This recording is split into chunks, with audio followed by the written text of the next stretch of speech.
Okay, so this is something I wanted to touch on, something near and dear to my heart. The Detroit Renaissance Center. General Motors has had their headquarters there for several years now, and they recently announced that they would be moving to the building at the new Hudson site, which I think was originally scheduled to open this spring, and they haven't completed it yet. I don't know when they plan to get it completed or when GM's plans to get moved into there will be finalized, but GM is leaving the Renaissance Center, and since they made the announcement, there's been some talk of them demolishing at least part of the Renaissance Center, which to me would be a big time bummer, man. I mean, the Renaissance Center has been an iconic part of the Detroit skyline since 1977 when it was completed. You know, back in the 70s, people were leaving the city of Detroit, businesses were leaving Detroit, and they built the Renaissance Center with the idea of revitalizing downtown, bringing businesses back.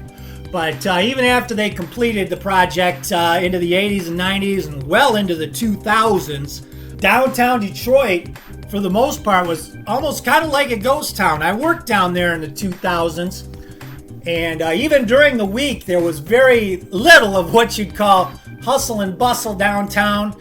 But you know, in the last few years, I mean, even back then, even on the weekends, I mean, if you went down on the weekend, it was like a ghost town. There was nothing going on.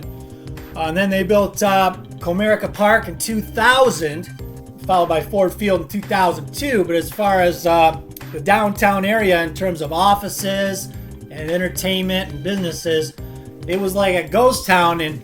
But on the heels of the bankruptcy filed by the city a few years back, downtown has made a big time comeback, man. It's actually very nice down there.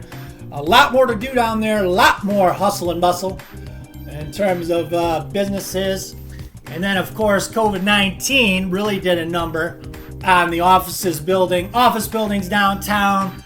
A lot more people working from home now. A lot less occupancy in the office buildings downtown. But as far as the Renaissance Center, I think it would be a tragedy if they had to tear down the Renaissance Center, all or in part.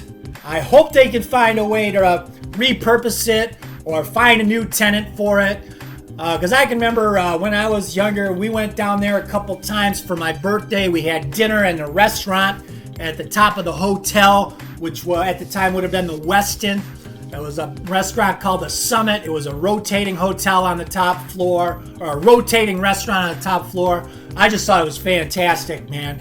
I think we went there a couple times for my birthday, but I hope they can do something with the Renaissance Center because it's been such an iconic part of the Detroit skyline since they built it in 1977. I mean, I would say the Renaissance Center is more iconic for Detroit than even, you know, say the Twin Towers World Trade Center in New York.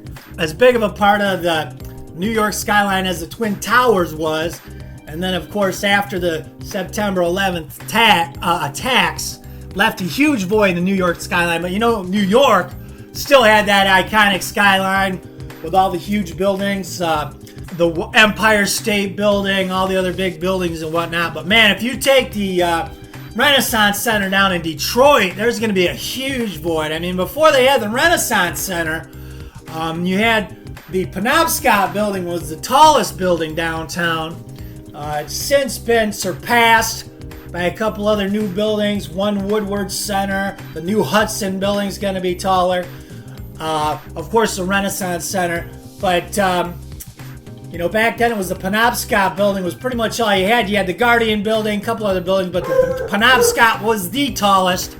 And ever since then, it's been the Renaissance Center, man. I hope they can save it. I really do.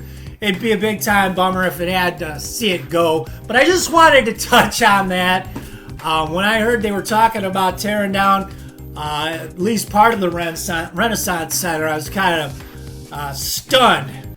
But I just wanted to touch on that. Folks outside of Detroit might not care much about it, but, you know, I'm all about Detroit Rock City, so I had to touch on this thing.